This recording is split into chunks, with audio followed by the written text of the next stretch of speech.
मेरी अगली मेहमान एक ऐसी लड़की है जो एक ऐसा इंस्ट्रूमेंट बजाती हैं जो मर्द भी बजाते हैं तो बहुत मुश्किल होती है उनको, और ये बजाती हैं ढोल। तो लेट्स वेलकम अरिश्मा मरियम।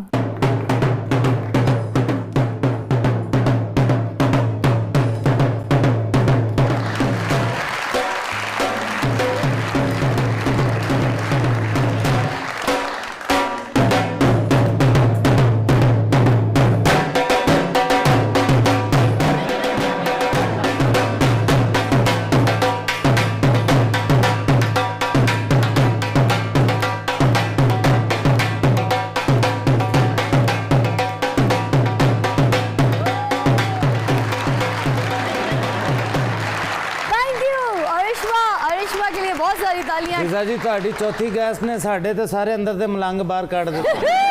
ਫਿਜ਼ਾ ਜੀ ਇਹਨੂੰ ਕਹਿੰਦੇ ਨੇ ਗੱਲ 'ਚ ਪਿਆ ਢੋਲ ਵਜਾਣਾ ਹੀ ਪੈਂਦਾ। देखा और पहली बार इन्हें मिसाल गलत करती है। पहले कहते हैं दूर के ढोल सुहाने, इतने तो करीब दे भी काफी सुहाने हैं। अच्छा जी, आपसे सबसे पहले जरा बातचीत शुरू करते हैं। अमानत हमारे साथ मौजूद है। मुझे ये बताइए कि जब आप इंडिया गए और इंडिया जाके परफॉर्म किया तो कैसा लगा? बहुत अच्छा लगा और मैं वो चीज़ कभी भूल नहीं पाऊँगा। सारी लाइफ में चेरिश करूँगा क्योंकि मेरी करियर की स्टार्टिंग ही वहाँ से हुई है। I was too young when I went there.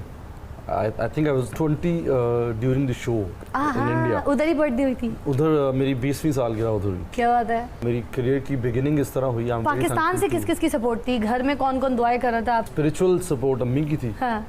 दुआओं वाली, बिल्कुल। और काम की सपोर्ट सारी पापा की थी। अच्छा, आप वहाँ पे परफॉर्म कर रहे थे तो कुछ माहौल पाकिस्तान में ऐसा बन गया था जैसे क्रिकेट के मैचेस नहीं हम लोग टीवी पे देख रहे होते हैं कि अब यार क्या स्कोर होगा, हम जीतेंगे कि नहीं जीतेंगे, तो आपको लेके हम उस कंपटीशन पे आ गए थे कि पूरा पाकिस्तान कंपटीशन का हिस्सा बन गया था। ये सिचुएशन जब भी आती है ना फिजा, चाहे वो क्रिकेट हो, म्यूजिक हो, डांस कॉम्पिटिशन हो, कॉमेडी शो हो, पाकिस्तान हिंदुस्तान जब भी आमने सामने आते हैं ना तो मगर 19 साल का एक लड़का, उसके ऊपर इतने कंधों पे बोझ आ जाना, बहुत ज्यादा, सबको जवाब देना, फिर दूसरा अपने मुल्क में जाके चेहरा दिखाना और जब कदम रखना, तो फिर यू वोंट बिलीव फिजा मेरी हेल्थ बड़ी ख़राब हो गई थी जब मैं वापस आया था क्योंकि भूख मर जाती थी।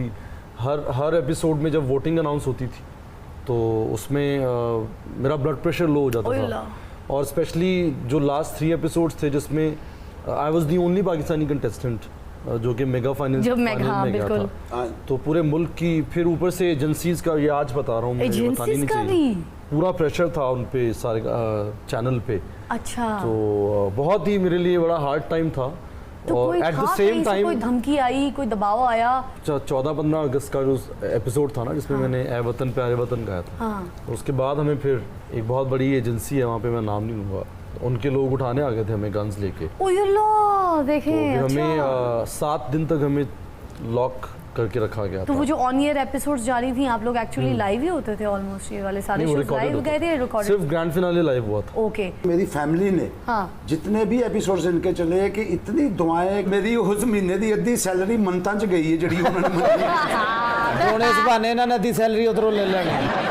मुझे याद है मेरी अम्मी, क्योंकि अब तो अम्मी हयात नहीं है, मगर अम्मी का आखिरी वक्त जो था बिल्कुल, तो अम्मी ने आईसीयू में तुम्हारा गाना सुना था। मैं नया वापस आया था बिल्कुल ऐसे ही। तो मैं कराची में वहाँ पे ना हॉस्पिटल में हम लोग वहाँ पे ना अम्मी को सुना रहे होते थे कंपटीशन का हाल क्या है, तो हम ना रिकॉर्ड कर करके मोबाइल पे ना टीवी से लेके जाते थे, अम्मी को आईसीयू में दिखाते थे कि ये हाल हो गया, इसने गा लिया। आप सब आर्टिस्ट हैं, आप भी आर्टिस्ट, सारे आर्टिस्ट हैं। अप्रिसिएशन इंसान को बड़ी याद रहती है। मुझे फलां टाइम पे इस बंदे ने अप्रिशिएट किया था, लेकिन अगर आपको एक 100 बंदे ने अप्रिशिएट किया ना, वो आपको 100 के 100 याद नहीं रहेंगे। Fiza is one of those people जिनकी अप्रिसिएशन मुझे आज तक याद है। इतना इन्होंने अप्रिशिएट किया था। शी वाज सो नहीं हुआ ये कि ये गा रहे थे, मुझे लाहौर में मिले थे, मैं किसी काम के लिए आई थी और ये गा रहे थे और बस मैं रो रही थी और मैं वो वॉइस रिकॉर्ड करी थी, मुझे याद है। तो वो रिकॉर्ड नहीं हो पाई तो उन्होंने मेरे लिए दोबारा गाया, फिर दोबारा गाया कि रिकॉर्ड हो जाए, और वो भी किसी शो के लिए आए हुए थे, टाइम लेस था, बट मेरी अम्मी की बात सुन के तो उन्होंने ये चीज़ जो है रिकॉर्ड पे भेजी थी। बड़ी बात। और आप कह रहे थे कि पाकिस्तान से बहुत सपोर्ट था। मुझे वर्ल्ड वाइड 33 करोड़ वोट्स मिले थे। उसमें America, Canada, doctor Zahid Masood साहब मुझे ये जवाब दीजिए कि आपकी रिसर्च जो है वो कहाँ की होती है? मेरा रिसर्च मेकर जो है उसका नाम है जबरदस्त। जबरदस्त? जी जबरदस्त से आप पूछेंगे तो आपको सारी बातें बताएगा। वो आपका असिस्टेंट भी है? मेरा वो असिस्टेंट भी है और मेरी वो होस्ट भी है। ਇਹ ਲੱਗਦਾ ਪਹਿਲੇ ਕੋਈ ਤੰਦੂਰ ਤੇ ਕੰਮ ਕਰਦੇ ਰਹਿੰਦੇ ਸਟਾਈਲ ਇਹਨਾਂ ਦਾ ਰੋਟੀਆਂ ਲਾਣ ਵੇਲੇ बात दरअसल ये है, हाँ जी क्या कह रही थी मैं अरिश्मा? ढोल कैसे बजाती हो यार? ढोल कैसे बजाती हो तुम?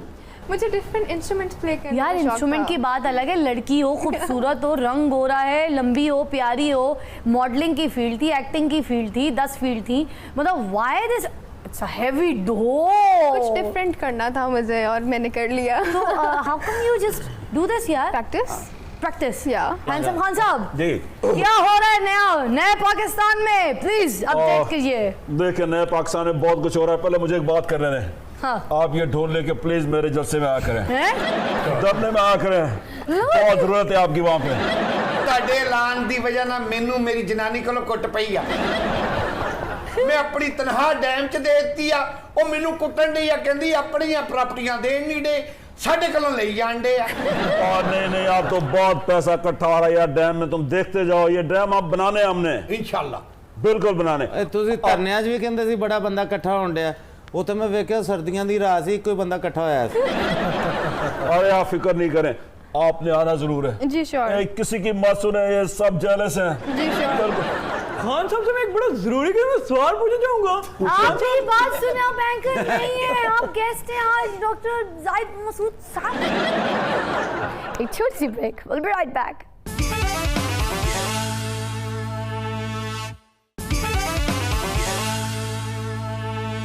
Welcome back. आप देख रहे तारों से करे बातें। ढोल बजाना कहाँ से सीखा रिश्मा आपने? एनजी से क्या सके।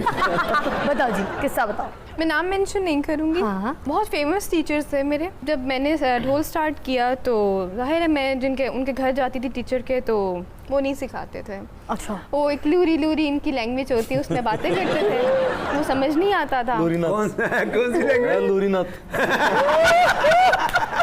लूरी नाते तो लूरा जट। ये जो सिंगर स्पेशल लोग होते हैं ना, इनकी एक स्पेशल लैंग्वेज होती है। यार लूरी, ये लूरी, सिंगर लूरी। स्पेशल लोग आपको बात तो नहीं ਬਹੁਤ लगी ਮੈਂ ना? ਮੋਹਿਸ਼ ਹੈ। जी यही वाली। ਲੂਰੀ ਮੱਛੀਆਂ ਕੋਈ ਨਾ ਮਾਮੇ 'ਚ। ਉਹ ਕਹਿੰਦੇ ਹੋਣਗੇ ਮੋਰੀ ਲੈ ਮਤਾਈ ਮੈਂ ਮਲਦੀ ਜਾ ਮੈਂ ओह माय गॉड, मैं किस बार उन लोगों में आ गई हूँ। हाँ जी आगे। खैर वो नहीं सिखाते थे, मैंने 3 महीने वेस्ट किए अपने।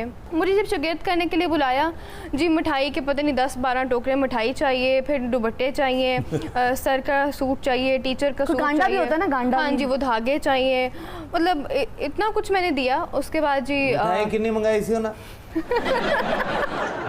5-6 टोकरे थे, पाँच छः जो बड़े शादियों में जाते हैं ना, वो वाले।